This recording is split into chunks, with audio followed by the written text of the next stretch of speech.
Producer Steve is here. How you doing, buddy? We've got a lot to get to. We've got a lot to get to. Thank you so much for having me, as always. Absolutely, absolutely. For those just joining us, if you check on in, this is the Blathering Live. Me, Cat Napzok. Every Thursday, Steve joins us on camera for a little sports segment. It's been picks up till now, but we don't have picks to make. We're gonna get to some of that. We're gonna get to the prop bets. Maybe not tonight. Maybe next week. I'm trying to get some special guests for that.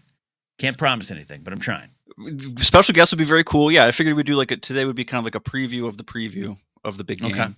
Okay. So yeah, we'll talk about prop bets. One thing, since you mentioned prop bets, and some folks were throwing some out last week when we mentioned this. So if you have a prop bet that you want thrown into the mix, put it in the chat. I'll write it down, and I'll see what I can do. Not everything, not all your ideas are actually going to be in Vegas. I'm going to have odds for it, but if I can find something for it, it's crazy. Everything goes from, is Travis Kelce going to propose to Taylor Swift, to the coin toss, to the length of the national anthem. Okay, so anything you can think of, color of the Gatorade, anything you can think of, the prop bets are there. So if you have ideas, throw them in there. If I can find them, I'll see what I can do.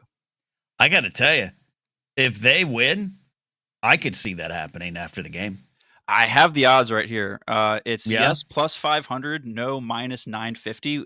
Yes at plus 500 is crazy to me. That should be so much higher. So that means they think there's like a chance that could actually happen. It makes some sort of sense. It's been such a public relationship for the obvious reasons, but the fact that it kind of started at like a football game, and then she shows up to the games, which I'm on the record have no problem with. I did a video on Anytime about that. Fascinating to me. Okay, we'll think about that. Yeah, if you have a prop bet, we'll do the Blathering prop bets, but Steve's in charge of it, and if your idea is too crazy, it doesn't go. Where else we going here today, Steve? Where else we going? I had some regular, Steve questions for you, but before we got to that, I thought maybe you wanted to talk the Justin Tucker situation. I did. The news. I just don't want to ignore it, and it's sports is fun and a distraction, and I know there's a lot of people in sports who probably don't agree with me on a lot of political issues. That's just kind of how life is, but this is something a little bit different. So Justin Tucker is one of the best NFL kickers of all time. He had a little bit of the yips earlier this year, but he's great. He's absolutely great. But headline, and correct me on anything I say that I'm not reading or misinterpreting there, Steve. Ravens Justin Tucker accused of inappropriate sexual behavior by six massage therapists. He has denied the report. Always understand and issue your denials and go from there. I don't have it in front of me. I think you said we did. Yeah, okay. I think I have it there. But yeah, so that's kind of the headline. And you got see, I'm on another page. Look at you. Look at you, Steve. I got you taken care of. So yeah, two spas have already said they banned Tucker during the time. This happened from 2012 to 2016 is when the accusers who've come out and said when these things happened. So it's several spas. Two of them specifically banned him for it. He came out. He's already released a statement where lengthy thing here. We're not going to read through this whole thing. Couldn't make it bigger, unfortunately. But he did come out denying the accusations. But yeah, it's just after Deshaun Watson and then this, it's just like what are we doing here? And it's in sports we protect these heroes, and there's a bad legacy in that going all the way back. And I'm even talking about reporters on the train not reporting on Babe Ruth being Babe Ruth, and this isn't a takedown of Babe Ruth. It's just like I'm talking about his carousing and his drinking, whatever. None of it necessarily criminal, but it's like that's just kind of been the standard, and that's been the standard for men. That's been the standard for people in power, and this is a certain kind of power. He denied it. I'll read one part of it. Justin Tucker says, "I've always made a conscious effort to be considerate and respectful in all of the interactions with the community that I love so much. It is devastating for me to learn that anyone would feel I was offensive in any way." Yeah, 6 people, different spas, over 10 years ago in which you were banned. Yeah, I don't know. I have trouble believing that one. It's a very well-crafted statement, which I would expect nothing less. Yeah, and it's going to be interesting to see how the Ravens handle this, considering how long he's been on that team and everything. And of course, you don't want any of that to ever be a factor in this. Like when someone does something wrong, I'm not trying to make light of that. How important you are makes a difference. Of course it doesn't. But it's always interesting to see how those organizations react in those situations, especially with Tucker kind of being at the end of his career as well. So, or at least, and I am always for, I guess I'll say due process. I am always for more there, and it's kind of. I always give the example, and longtime listeners might have heard me talk about this. I was obviously a public safety director, and in 2013 I got promoted. And within my first month, we had 4 incidents of sexual assault. Is the YouTube friendlier version, I'll say, but they were the elevated accusations. Not all at once, but within a span of about 5 to 6 weeks. Every one of them, 100% turned out to be false, and one of them in a false way that actually put a completely innocent employee going into work who just happened to be in the wrong place, wrong time, put him in jail for a weekend. But more accusations because it's just, but more incidents would happen in my time there. At no point when the next person comes in and says, "Hey, I've been sexually assaulted on your property," at no point do you go, "Well, the last 4 were fake." You take that as it is and you go with what it is. And there are famous incidents in sports and around wrestling where sometimes something comes out and then maybe a little more truth comes out and maybe it isn't what it is. And I don't want sports fans to rest on those, right? And say, wow. And like you were talking about, he's a man of power. He's a kicker, but he's a celebrity in that city. And that can sometimes make you a target. But when you got 6 allegations, long-standing, I hope, but I don't trust the NFL will look into it. I know very indirectly, but directly, I'll say, of someone in my friend group who dealt with the NFL and accusations and how little they care to take down their biggest players. So, Steve, it's something I want to watch and monitor, and I appreciate you going down the path with me. Absolutely. No. And it's all, just for the record too, the story I shared was directly from the Baltimore Banner. That's the story that's the publication that put this out originally, that did the reporting. And then, others, ESPN, everybody else is kind of taking it from there. Right. So that came from like a source inside the city. And then you obviously saw Justin Tucker's response. So yes, the moral of the story here is, folks, get as much information as you can. It's always good. Yeah. And, men and their history and their positions of power and how they use it. Even if it's just a misunderstanding, it's something to analyze and change and move in a different direction as we all go forward. Well, all right, dirty stuff out of the way, meaning like, hey, it's the real gritty stuff, but I don't want to not talk about it when it comes to sports.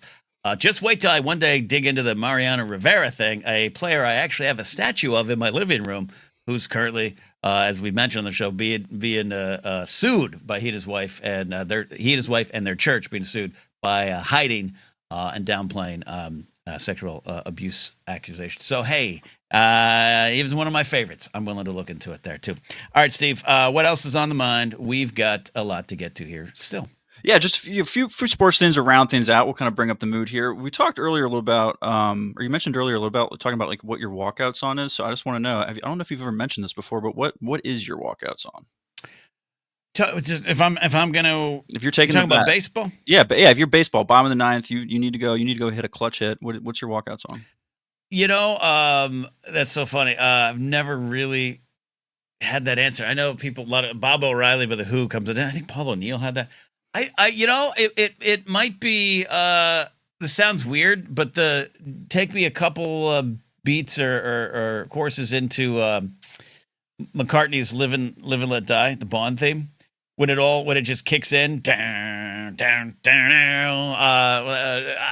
go there. Though I think I just actually hummed Jet, maybe, I don't know. So maybe Jet's my walkout song, but "Live and Let Die." I wanted that to be my wrestling theme song when I was in 8th grade. Why? Don't ask me why, Steve. I love wrestling and I love the Beatles and I love the Beatles solo career. And I thought, "Live and Let Die" be a great. That's what I'm thinking in my head. So I'd go with that. Now, in wrestling, I did have a walkout song called "The Majestic March of Tex Tunney," which was the original composed by my friend Brian. "Live and Let Die" is a good one. I like that a lot. That's really good. David says I should come out to the reggae break. Yeah, the reggae break right in the middle. Absolutely. That's great. What would you want to take in that bet with? Oh, I actually only started thinking about this once you started talking, because I was like, oh shoot, Ken's going to ask me this right back, isn't he? So I was I am being a bad producer. I'm going to be really cliche and just say Seven Nation Army. I think it gets you in it gets the right energy. It kind of makes you feel like, okay, I can do this. I can do this. No, hey, absolutely. There's a good chance if I was, another answer. You know what? I got my answer. If I was called to pinch hit for the Yankees at any point during the 2025 season, there's a chance I'd come out to Bad Romance. There's a chance I'd have Gaga take me out. Okay. Okay. That'll do I think well. that'd be. Is she That'll do well. started? I think it would work. I think it would work. Okay. I love that. Love that question there. We've got a couple more things here as well. You got something about NFL coaches and the poaching going on. Yes, coach poaching. I don't like this. As an Eagles fan, this has been an issue with our team, and we've talked about it with the Lions a little bit last week. So our Lions friends are feeling it now as well. Yeah. Basically, to kind of fill people in, what's happening is the NFL regular season ends. Only the playoff teams are left. A bunch of coaches get fired as soon as the regular season ends, and the people who are trying to hire coaches are trying to hire good coaches. Good coaches tend to be in the playoffs. So you have all these situations where teams are hiring coordinators and took coaches from these teams that are still competing. So you have, Right. in the case of the Eagles, they're playing in the Super Bowl, and Kellen Moore is currently, interviewing to be the head coach of the New Orleans Saints. I don't like that. I want Kellen Moore coaching the Super Bowl. Yeah. Ken. Yeah. Yeah, you're an Eagles fan. You're invested in this. I really agree. Yeah. Maybe it's always been like this, but it just seems like now it's really more prevalent and I like coaches glowing up and getting the job they want. Right. I have no problem with advancement. And I loved our defensive coordinator this year in Miami, Anthony Weaver, already in contention for some jobs. I don't know. I hope we don't lose him, but I want him to get the job he wants. But I'm used to Shula for years, and maybe he should have changed. But for years, it's like Tom Olivadotti was his defensive coordinator. Like he didn't change. Yeah, and change can be good. And I know we're in a different era, but it just seems. And this isn't about a loyalty thing. I want these. They all should interview. They all should get there. When's Eric Bieniemy going to be NFL head coach? That's got to happen. But there's something. I'm with you. There's something where I'm just like, is it just? Is everyone just taking these jobs 1 year, one and done, to step up? And does that make the NFL all the same too, where now everyone's just running the same schemes? I don't know. I'm with you. I don't know a rule will fix it, but it doesn't seem right. Can we just wait till Valentine's Day? Like that's all I'm asking for. Like just it's one more week. Come on. Anyway, the Saints can send Kellen Moore a postcard with a little chocolate. Come on down to New Orleans. We'll talk.